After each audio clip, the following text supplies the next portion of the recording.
A paz do Senhor, quem vos fala aqui, pastor Jocelyn Moraes, para mais uma lição, irmãos, de aprendizado nesse quarto trimestre de 2022, a sétima lição, irmão, a sétima lição, que tem por título: a responsabilidade é individual. A responsabilidade é individual. Então, neste decorrer desta lição, nós vamos, a lição em si, ela vai abordar em vários pontos, e sendo bastante contundente, que a responsabilidade diante de Deus, minha e sua, é pessoal.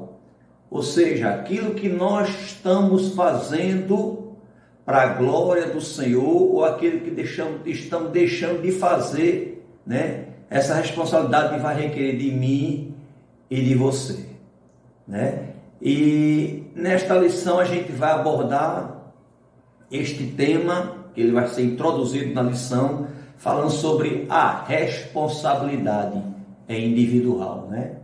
No tempo do povo de Deus, de Israel ali, né? Que achava que o Senhor não ia pesar a mão, porque os seus pais no passado fizeram coisas que desagradavam ao Senhor ia ter misericórdia, né? E a gente vê que Deus, irmãos, Ele não está falando do passado, mas está falando nos dias de hoje, né? Ezequiel foi levantado como de Deus para falar no dia de hoje, naquele dia, para os anciãos, para que as atitudes dele, não do povo do passado, ou seja, Deus está pesando porque no passado meus pais fizeram assim, não tem nada a ver. A gente vai ver no decorrer dessa lição que ela vai ser bem contundente e concernente sobre responsabilidade. Textual desta lição, irmão, ela está escrita no próprio livro de Ezequiel, sabe? Sim, que estamos estudando o livro de Ezequiel. Só que agora no capítulo 18, verso 20, diz assim: a alma que pecar, essa morrerá. O filho não levará a maldade do pai, nem o pai levará a maldade do filho. A justiça do justo ficará sobre ele, e a impiedade do ímpio cairá sobre ele. Eu já disse tudo aqui, já, né, irmão? De uma maneira bem clara, né? Que a alma que peca essa morrerá, né? E disse também que a justiça, o justo ficará sobre ele, e a impiedade do ímpio cairá sobre ele. Deus, irmãos, Ele é paciente, é longânimo, mas tem momento que, quando a gente viu na outra lição, existe o prazo de Deus, foi inspirado aqui para o povo de Israel. A verdade prática: para além da responsabilidade individual, a palavra de Deus posiciona contra o fatalismo, isto é, contra a ideia de que tudo está determinado por um dirigido destino, né? Para além da responsabilidade individual, a palavra de Deus se posiciona contra o fatalismo, isto é, contra a ideia de que tudo está determinado por um rígido destino.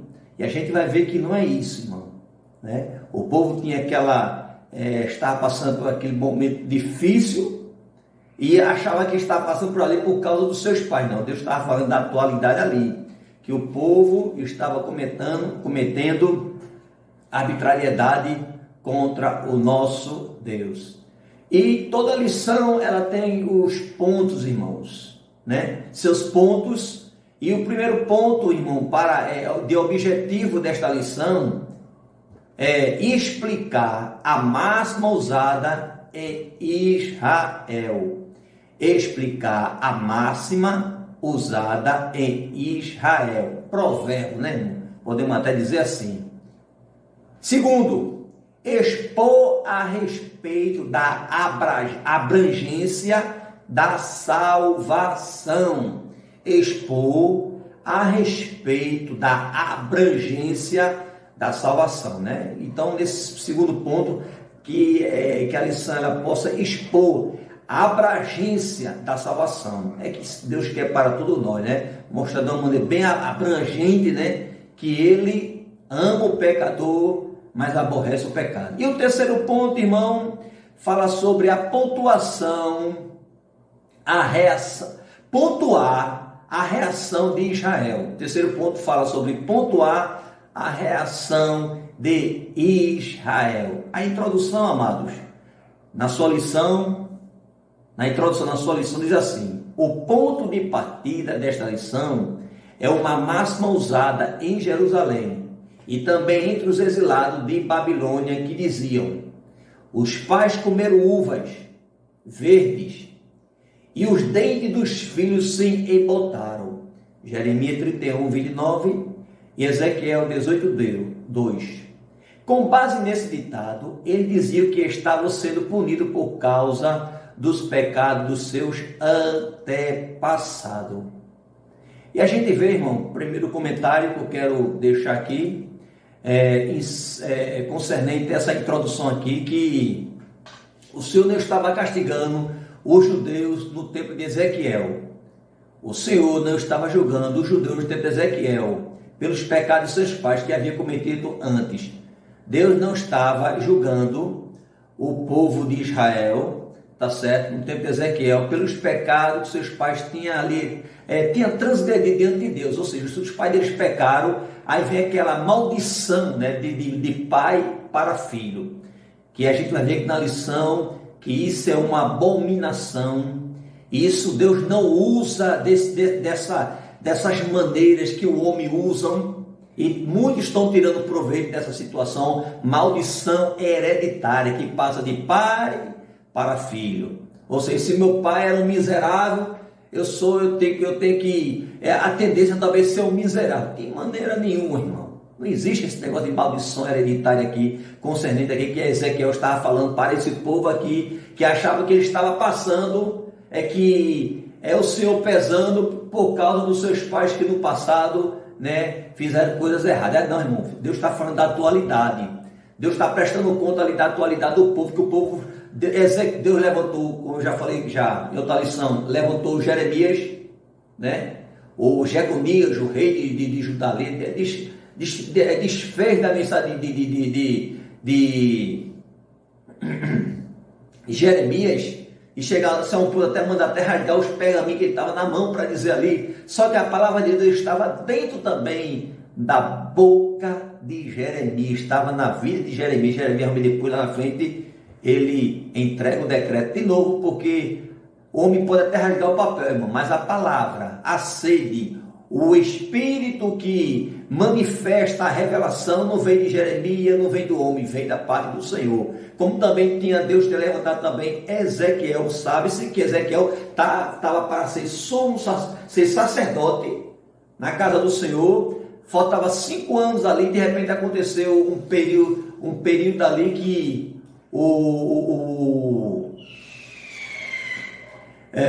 os judeus foram levados cativos para a Babilônia. Mas nesse decorrer lá, em Babilônia, Deus levanta Ezequiel como profeta. Outro ponto também queremos comentar, irmãos, sobre essa introdução, mas sim, porque os contemporâneos de Ezequiel haviam cometido exatamente os mesmos pecados. Ou seja, os contemporâneos de Ezequiel, eles haviam cometido os mesmos pecados, não pelo que seus pais pecaram. Os contemporâneos, quer dizer, nos dias atuais de Ezequiel lá, estavam cometendo os mesmos pecados. Aí Deus, irmãos, pesou. Ou seja, aqui quando Deus já estava falando, essa lição já introduzida já quando Deus já pesou a mão irmão, o tempo de Deus já expirou, tá certo? Deus permitiu que a glória dele saísse do templo, né? Diz que foi levado na carruagem a glória de Deus, como se fosse uma carruagem que estivesse realmente esperando ali, e a presença do Senhor foi tirada ali, porque Deus não habita em templo feito por homem, tá certo, irmão? Quando o Senhor, ele não é centro das atenções. Foi por isso que Deus fez essa capitulação da história de Israel. Por isso que Deus fez essa capitulação da história de Israel. E no decorrer dessa lição, amados, a gente vê que o nosso Deus, irmãos, ele é longânimo. Amém, irmãos? Deus não é um Deus, nós estamos servindo um Deus terrível, um Deus no sentido assim que ele guarda mágoa, né? Que é um Deus que despreza o seu povo, não, irmão.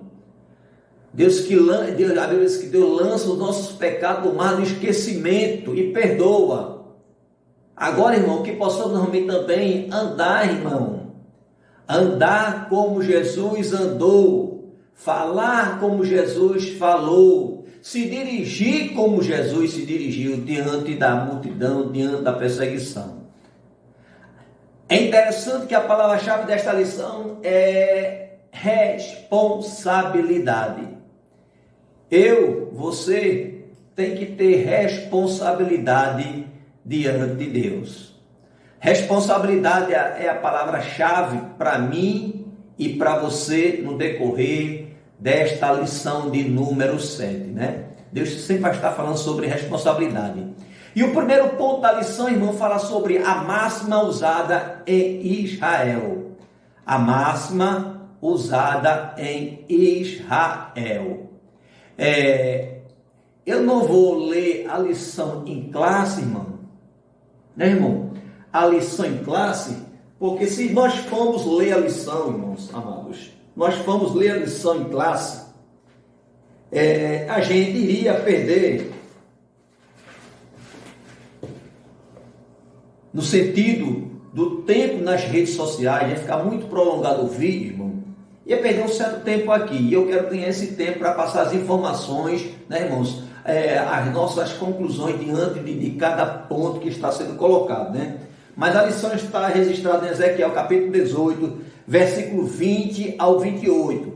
Está registrado em Ezequiel 18, do 20 ao 28, a leitura em classe. Faça essa leitura. Amém, amados? E o primeiro ponto da lição fala sobre a máxima usada em Israel. Primeiro subponto do primeiro ponto, diz assim, na sua lição, verifique aí na sua lição, confira aí. O ditado popular, os pais comeram uva verdes e os dentes dos filhos se embotaram, se baseava numa interpretação equivocada sobre o terceiro mandamento do Decálogo. A maldição não é hereditária. Ela só permanece quando os filhos continuam nos pecados dos pais. Veja a expressão daqueles que aborrecem. É um princípio divino estabelecido desde a lei de Moisés, Deuteronômio 24:16, isto é, lembrado na história de Israel. Não existe para o nosso Deus heredição hereditária, né? Herdar essa maldição hereditária, né? Corrigindo aqui, né? Maldição hereditária. Não existe maldição diante da parte do Senhor. Deixar bem claro aqui. Deixar bem claro aqui que Deus não precisa usar esses golpes, esses termos baixos, irmão. Não. Apenas o nosso Deus é um Deus de misericórdia. É um Deus que ele dá o livre-arbítrio ao homem. E o homem, por sua vez, ele escolhe de servir a Deus ou não. Ele tem a sua escolha. As escolhas também, colocando aqui, dando a situação aqui, de andar nos caminhos que seus pais andaram, errando, blasfemando diante de Deus ou não. A escolha de servir a Deus ou não. Então, isso aí, irmão, são esse livre-arbítrio que Deus deu ao homem, como deu a primeira criatura que ele criou ali, fez a imagem conforme semelhança a Adão. Ele tem o direito, irmão, ali, irmão, de escolher, né? Mas diz que ele foi engodado pelo que viu. Ele foi engodado pelo que viu e desejou. E diz que no decorrer ele pecou. E por esse pecado entrou o pecado na humanidade.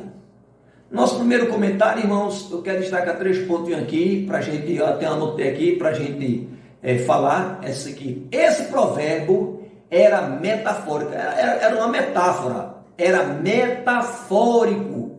Uvas verdes são os pecados, e os dentes embotados se refere às consequências deles.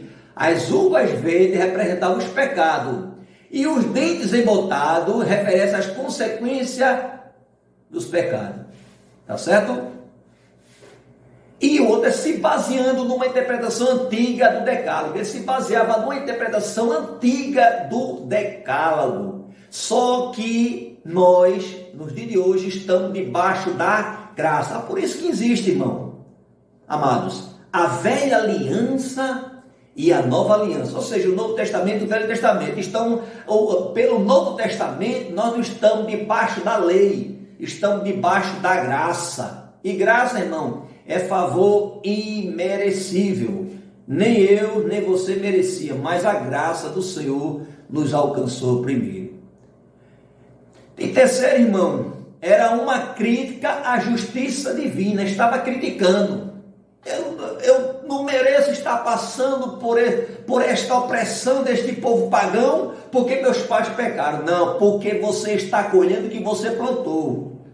Você está ali porque você fez por estar ali. Se você estava dobrando diante de outros Baal lá, como o povo estava dobrando, fazendo imagem, chorando diante da imagem de Tamuz, tá certo? Então não. As consequências eram contemporâneo aos tempos de Ezequiel, para o povo daquele tempo lá. Não era o tempo do passado, não, era para aquele tempo lá, contemporâneo de Ezequiel. Segundo subponto do primeiro ponto, veja aí na sua lição, tem assim, Jeremias e Ezequiel tratam do assunto. Vamos ver, como está escrito na sua lição, diz assim, a palavra profética em Jeremias é escatológica. A seção de Jeremias 30 ao 33 é o livro da consolação, que não foi editado separadamente como Lamentações. Essa parte da profecia anuncia a restauração de Israel e de Judá e contempla o futuro glorioso da nação unificada. Esse oráculo, irmão, esse oráculo está neste contexto, como nos revela também a profecia do livro de Jeremias 31, versículo 29 ao 30. É esse contexto escatológico que nunca mais será pronunciado em Israel. Tal provérbio popular, mas a proibição anunciada por Ezequiel é imediata. Então, aquele contexto popular que tinha ali no provérbio do velho, né? Mas dos dias de Ezequiel, voltando mais uma vez, não tinha de que o homem se queixar. A Bíblia diz que se queixa o homem do seu próprio pecado.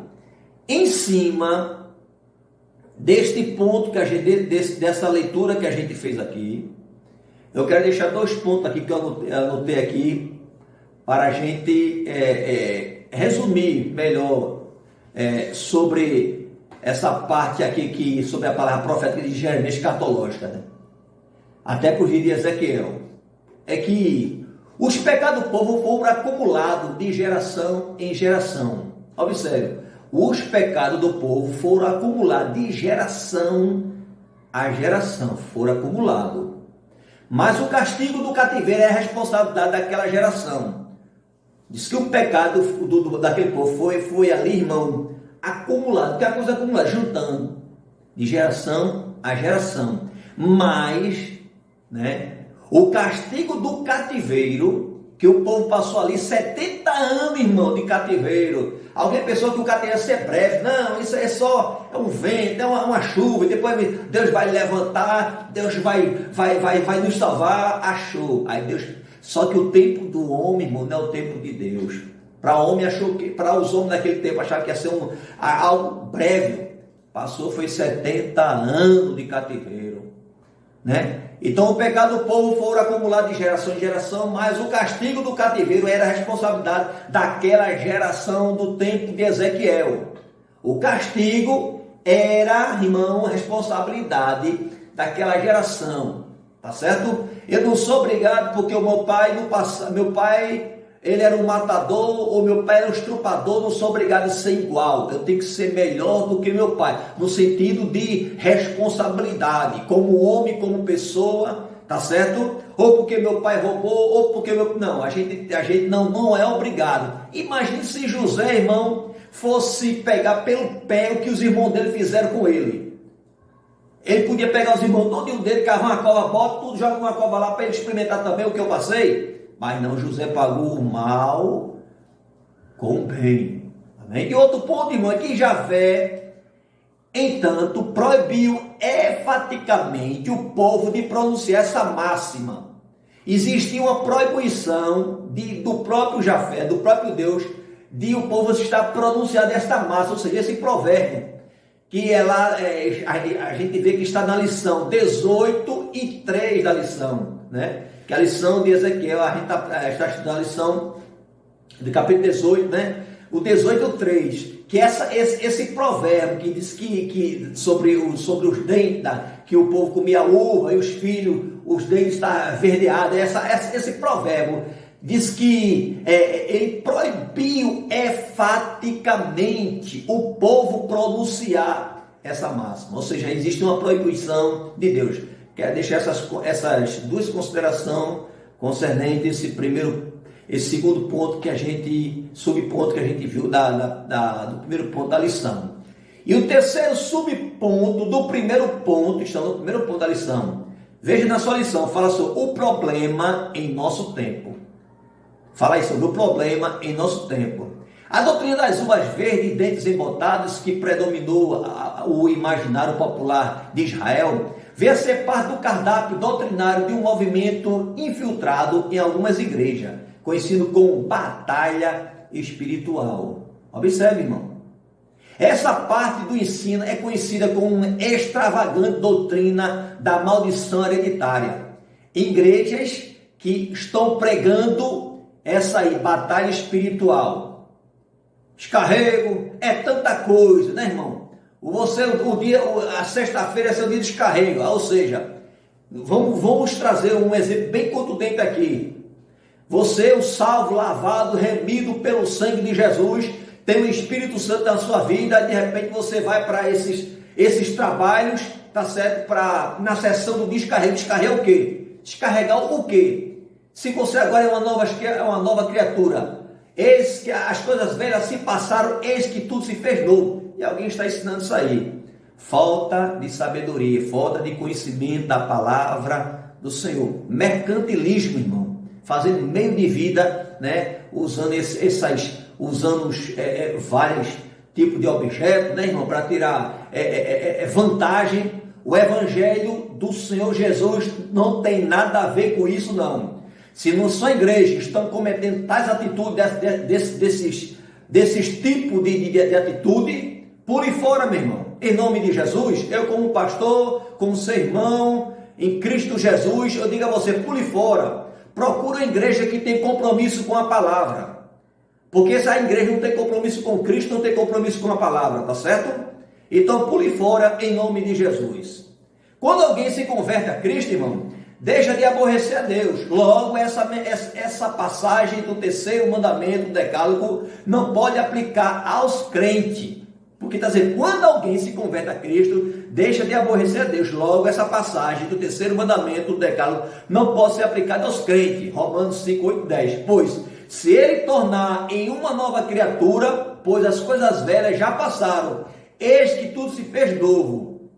E 2 Coríntios 5,17, devemos orar e agir para que esses ensinos equivocados não prosperem em nossas igrejas. Graças a Deus nós fazemos, irmãos, temos compromisso nesse sentido, com a palavra.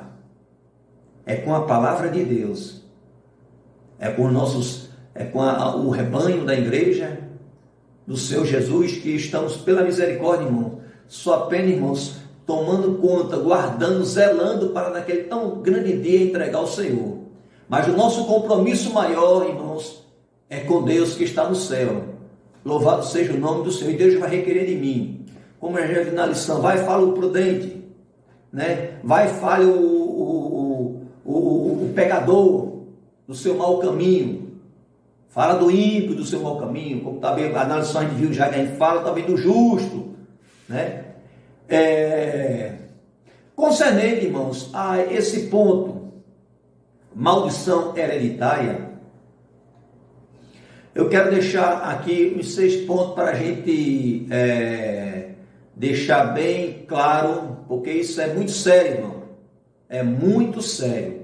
Bem claro que logo deixar de ser amaldiçoado, como está escrito em Romanos 8:1, logo que a pessoa, ela aceita Jesus, deixa de ser amaldiçoado, como está escrito em Romanos 8:1. Portanto, agora nenhuma condenação há. Ou seja, vamos ver essa palavra condenação. Essa palavra condenação, a gente pode sintetizar como maldição, como punição, como juízo. Para os que estão em Cristo Jesus, estão nenhuma condenação, nenhuma maldição, nenhuma punição, nenhum juízo há para os que estão em Cristo Jesus. Quando eu falo estar em Cristo Jesus, amado, deixa bem contundente, bem claro, é os que andam na vontade de Deus, os que são lavados, os que são remidos pelo sangue de Jesus. É os que são, irmão, crucificados em Cristo. Ou seja, não vivo eu, mas Cristo vive em mim. Amém, irmãos? Não é? Eu estou falando ser bem contundente. É daquelas pessoas que realmente obedecem e seguem a vontade do Senhor Jesus. Outro ponto aqui, irmãos, eu até coloquei aqui para a gente enfatizar, é que a maldição a que o texto se refere, trata-se do juízo moral previsto na lei. Juízo moral previsto na lei onde Moisés escreveu. Sabe-se que Moisés era um instrumento de Deus, sabe-se que tudo que Moisés escreveu era inspirado por Deus. Inspirado, ou seja, era Deus inspirando Moisés para Moisés escrever. Mas o decálogo, os 10 decálogos, ali foi Deus mesmo, viu, irmão? Ali foi Deus falando boca a boca com Moisés para escrever nas pedras os seus mandamentos, né? E ali, para mostrar ao povo, ali Deus mesmo escrever com a sua mão ali, irmão, naquelas pedras ali, irmãos, para servir, irmão, como estatuto para Israel. Então, a maldição que o texto se refere, trata-se do juízo moral previsto na lei sobre os desobedientes, enquanto desobediente.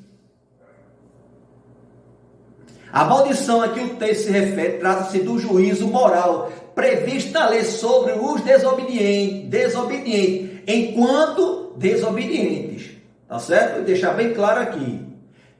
Outro ponto aqui, irmãos, é que, além disso, a Bíblia também afirma que Deus não condena o filho por causa do erro do pai e vice-versa. Deus não condena o erro do pai ou do filho ou vice-versa, né? Porque o meu pai errou, eu estou sendo condenado porque o meu pai errou. Hoje eu estou pagando, isso está acontecendo comigo, é porque existe uma maldição hereditária, né? Aquela coisa, ou vice-versa do filho, porque o filho, ele andou em caminho errado, o filho começou a fazer coisas erradas, aí diga assim, o pai também tem que entrar nesse caminho, não, diga assim, está sendo julgado, não.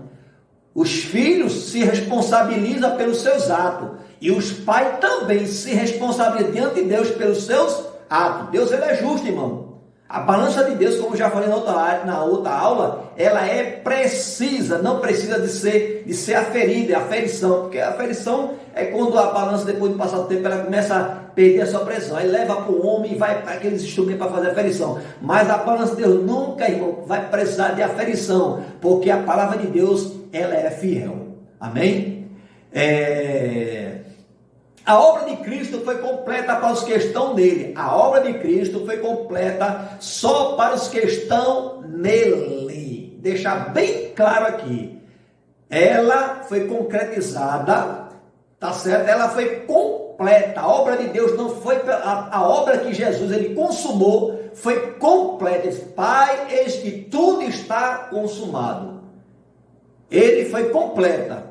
Mas essa obra é para os que estão em Cristo, como está em 2 Coríntios, capítulo 5, versículo 17, diz assim, assim que se alguém está em Cristo, nova criatura é, e as coisas velhas se passaram, eis que tudo se fez novo. Amém, irmãos? Tudo se fez novo.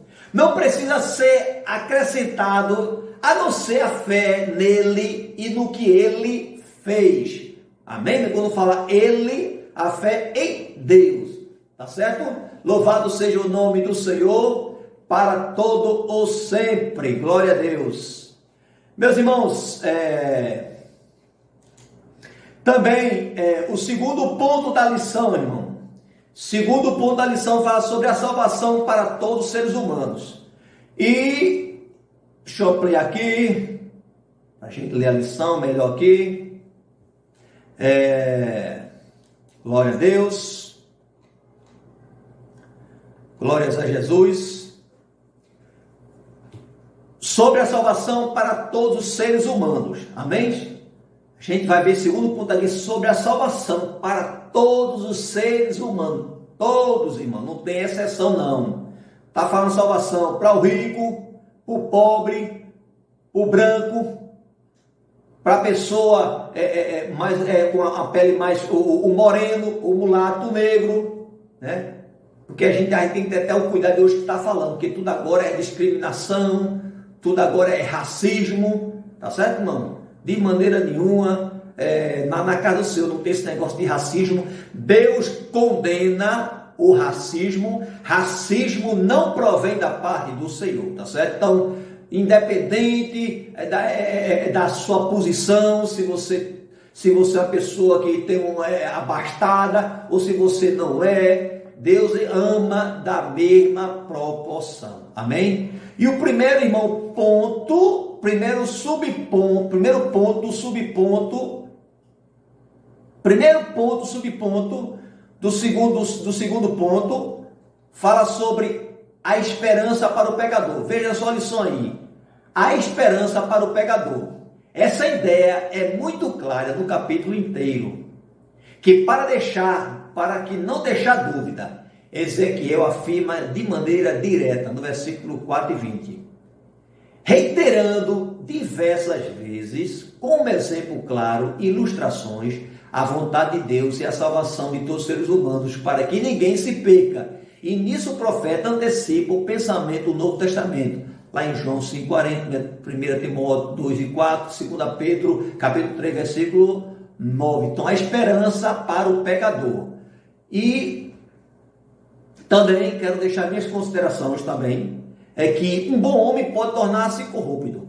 Viu, irmão? Um bom homem, ele pode tornar-se também um corrupto. E também um homem corrupto também pode tornar-se um homem bom. Caso revertido, provoca destinos revertidos, 18 e 21. Está certo? O próprio livro de Ezequiel tem para uma comparação nesse sentido. Eu sei que um bom homem pode se tornar-se corrupto. E o corrupto pode se tornar-se um bom homem. Por isso que Jesus ele morreu para salvar nós, o qual também eram dantes pecadores. Tá certo? Era a pessoa que andava de contra a palavra do Senhor.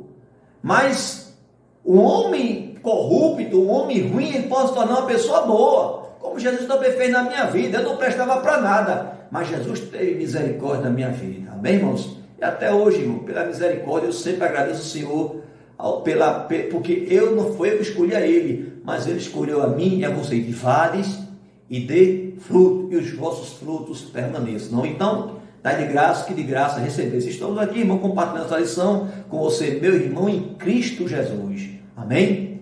E outro ponto aqui que eu deixei, irmão, foi que mas se o perverso se converter de todos os pecados, certamente viverá. O perverso se converter de todos os seus pecados, tá certo? Ele viverá. Naquele tempo, se o povo Ezequiel falando, se o perverso viesse reconhecer de todo o seu pecado, certamente ele viverá. Mas se não reconhecer, certamente morrerá.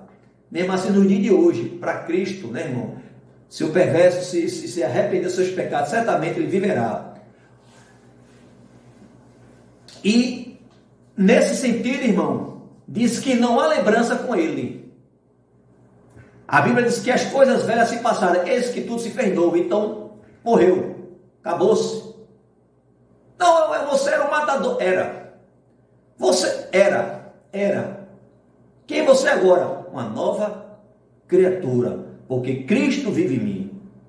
O que o homem mal fez no passado é anulado. O que o homem fez mal no passado é anulado quando ele se redime diante de Deus. E nos dias de hoje, nos dias de hoje eu trago quando o homem aceita Jesus como seu único Senhor e Salvador. Ele pode se redimir, e se não aceitar o Salvador, que é Jesus, é a única esperança, irmão. Só quem perdoa pecado é Jesus, tá certo? Mas ninguém perdoa pecado, tá certo? Então a gente vê que nesse caso, porque existe pecado, irmão, existe pecado que é para a morte, né? E esse pecado que é para a morte, que o homem ele tem que confessar diante de Deus, tá certo? E diante da liderança. Quando está falando que pecado é para a morte, está falando somente você que é membro do corpo de Cristo, né, irmão? Está doente, tem que ser cuidado, porque pode passar por o resto do corpo todinho, né? E o segundo subponto do segundo ponto diz assim: refutando um pensamento fatalista, verso 18 do livro de Ezequiel, da lição, diz assim, irmão, na lição, versículo 20 da lição, diz assim, eu até anotei aqui: a alma que pecar, essa morrerá. O filho não levará a maldade do pai, nem o pai levará a maldade do filho. A justiça do justo ficará sobre ele, e a impiedade do ímpio cairá sobre ele. Então, diante disso, na lição, está falando assim, na sua lição, averiguar aí na sua lição.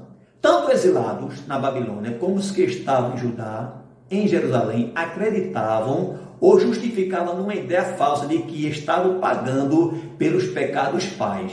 Mesmo depois da destruição de Jerusalém, Lamentações de Jeremias 5:7. Deus proíbe o uso desse ditado popular porque a responsabilidade é individual, ou seja, Deus ali abominou, proibiu, tá certo? Trazendo por dia de Ezequiel, que ali, aquilo ali,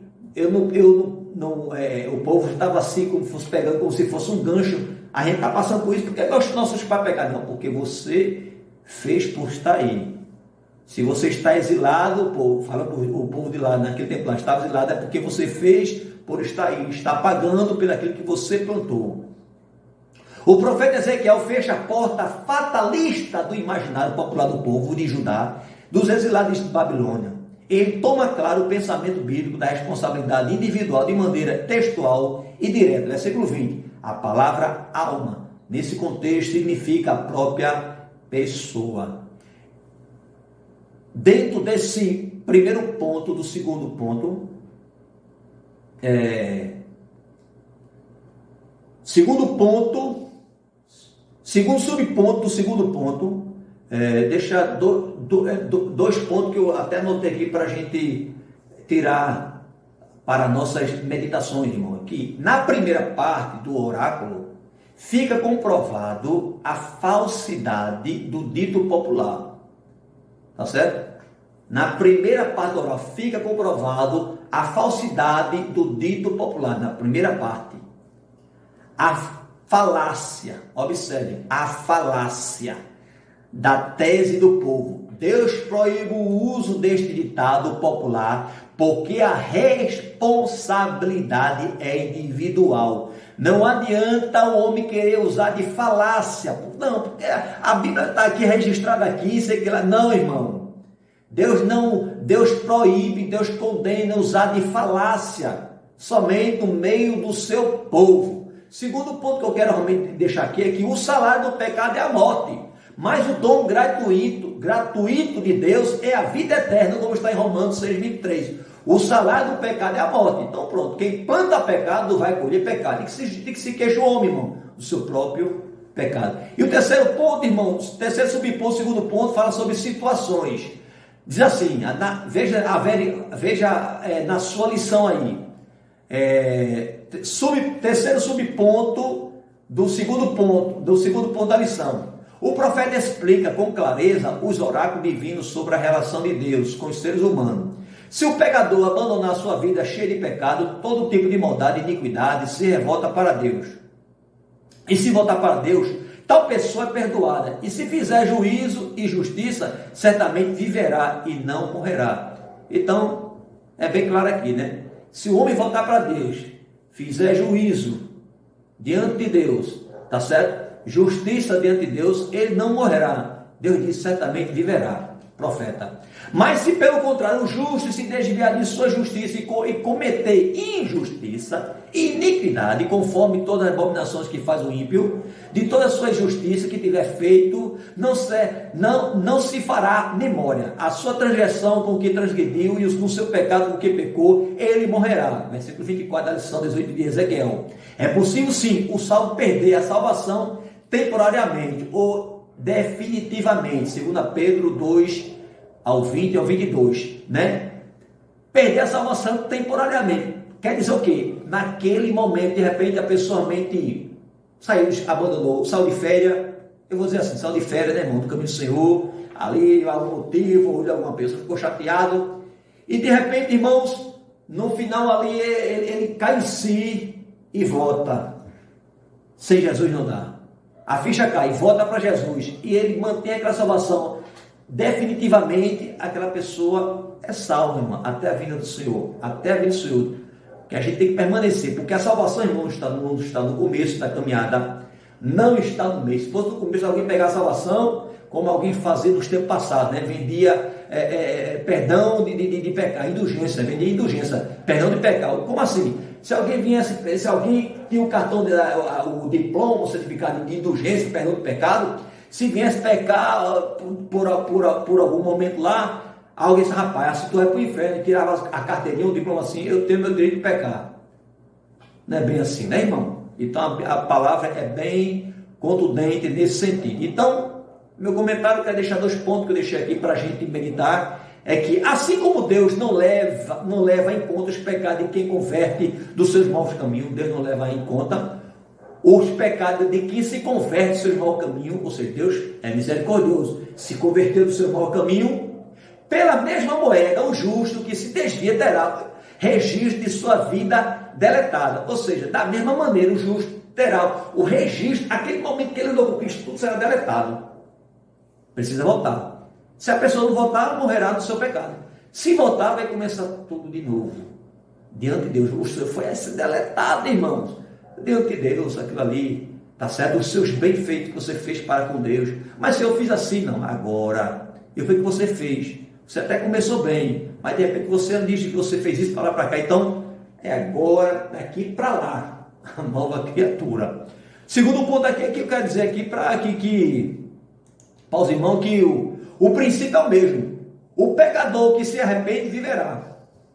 Quando ocorre o contrário, o caso de o justo se desviar de toda a sua justiça que praticou, nenhum será lembrado na sua transgressão com que transgrediu e o seu pecado que cometeu, ele morrerá. Praticamente uma comparação parecida, mas com os termos diferentes e enfocando que o justo, se ele se desviar com seus pecados e morrer, certamente, irmãos, ele morrerá. Existe também a morte espiritual, que é a pior que tem. Tá certo? Se ele morrer no seu pecado ali, se desviou, morreu, a pior que tem não é a morte física não, viu, irmão? A pior que tem é a morte espiritual. A morte eterna. Existe a morte espiritual quando o homem sai, morreu, está morto espiritualmente, e quando ele desce a sepultura, aí vem ali a morte espiritual, que é a pior que tem. Certo? Terceiro ponto da lição, sobre a reação de Israel. A primeira pergunta retórica, versículo 25. Na verdade, são 2 perguntas. Não é o meu caminho direito? Não são os vossos caminhos torcidos? Esse ponto está na lição, irmão, averiguado na sua lição aí. Na verdade, são 2 perguntas. Não é o meu caminho direito? Não são os vossos caminhos torcidos? A pergunta retórica não espera a resposta. Trata-se de uma afirmação de forma de pergunta. É o que Javé afirma nesta passagem. Esses recursos, irmãos, estilísticos são frequentemente nas Escrituras.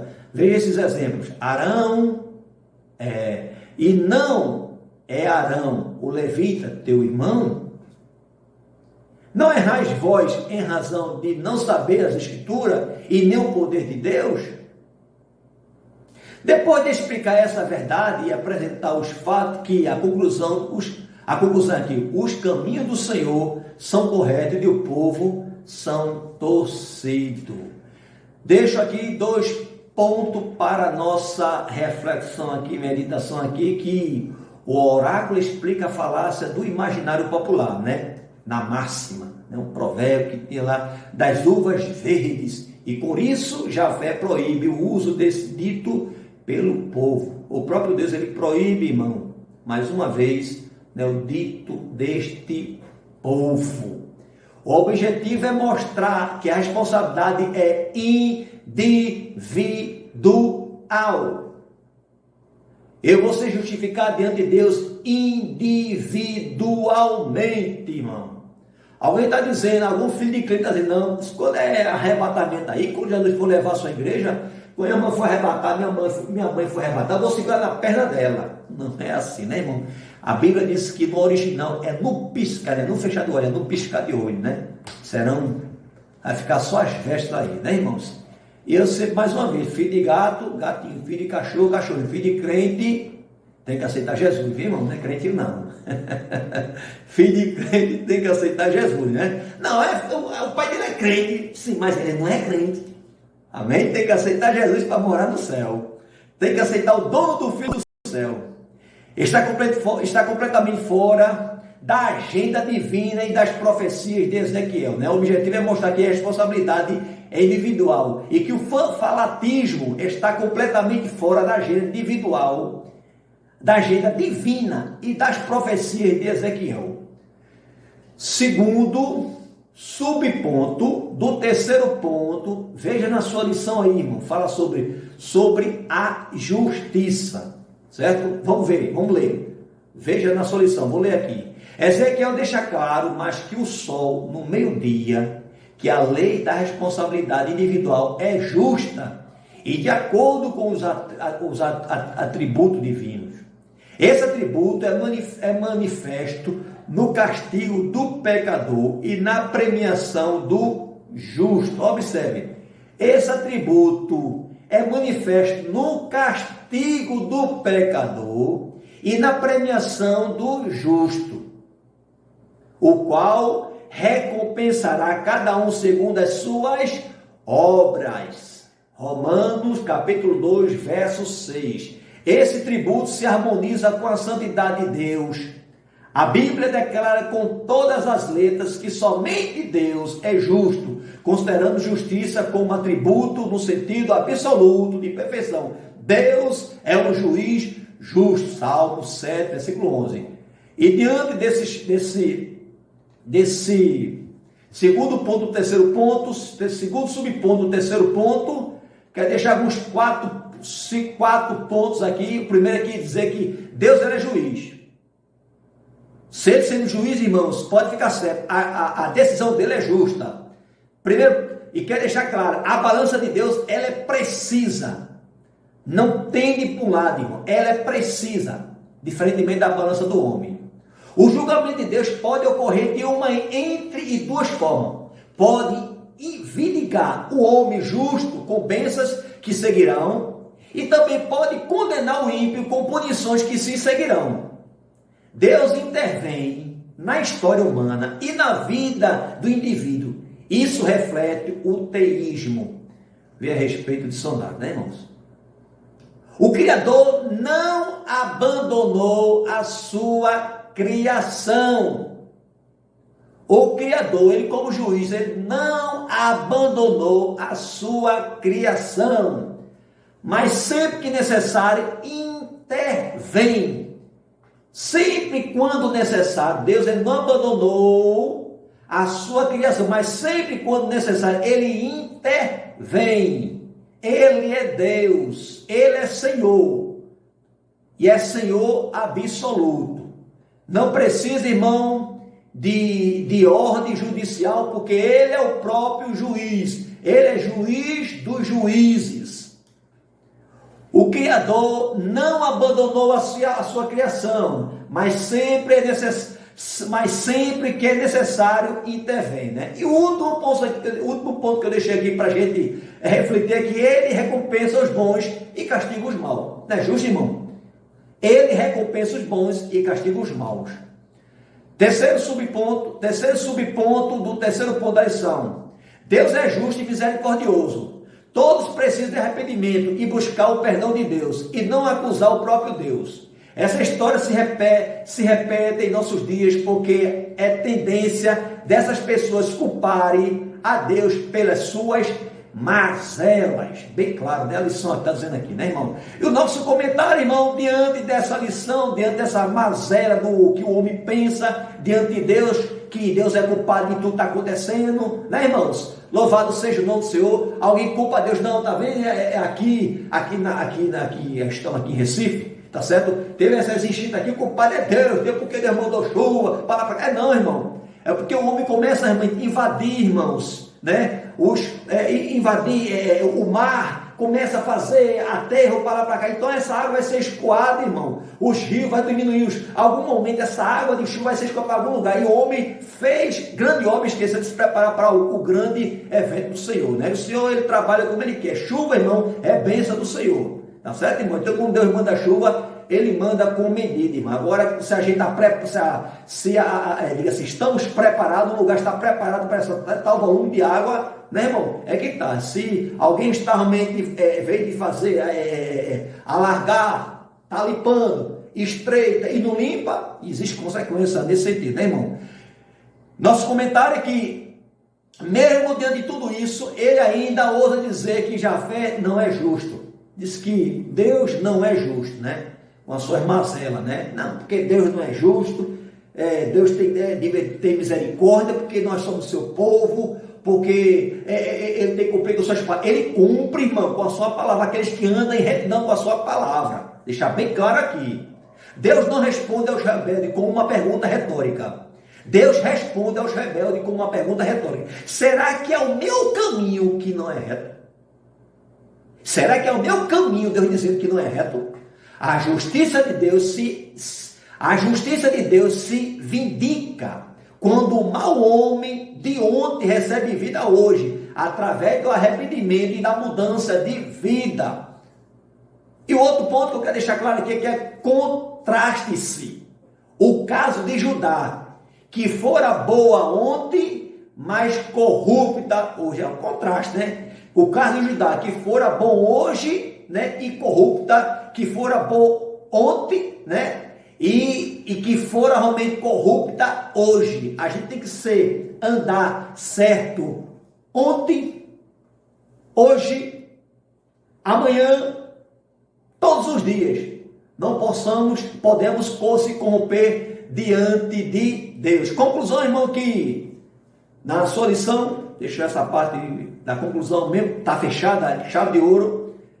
Depois de refutar o imaginário popular de que Deus estivesse sendo injusto pelo castigo do povo, o profeta chama os seus leitores para uma reflexão com uma salvação e um alto individual. Assim também o pecado é individual e não há nada que justifique diante de Deus. A única saída para o pecador é arrepender-se de seus pecados e crer no Evangelho. Meus irmãos, chegamos mais no final de uma lição, conclusão de uma lição, de número 7, tá certo? Que Deus abençoe a sua vida, que Deus continue estendendo, tenha misericórdia do seu viver, dando sabedoria, dando graça, que você possa realmente compartilhar na aula, na escola bíblica, conhecimento, o pouco que a gente passou aqui, tá certo? Para vocês ali está bastante